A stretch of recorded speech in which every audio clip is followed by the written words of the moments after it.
So this is how you can sign in on Vinted without a phone number. The first thing to do is open up your browser and then search for Vinted. Now, tap on the very first link and then choose where you live. So I'm gonna choose United States, but you can choose any country from here. Now that we've chosen, you're gonna want to tap on sign up or log in.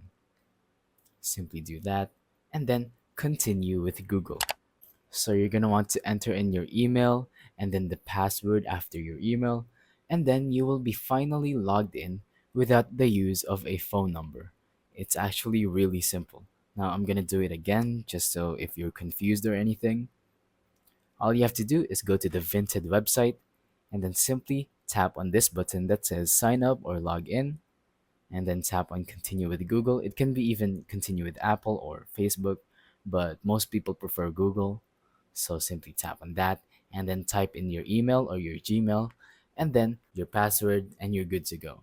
It's going to ask you for a username, and you'll finally have a non phone number account. So thank you for watching. Don't forget to leave a like, subscribe, and let us know in the comments down below if the tutorial worked or if you have any questions.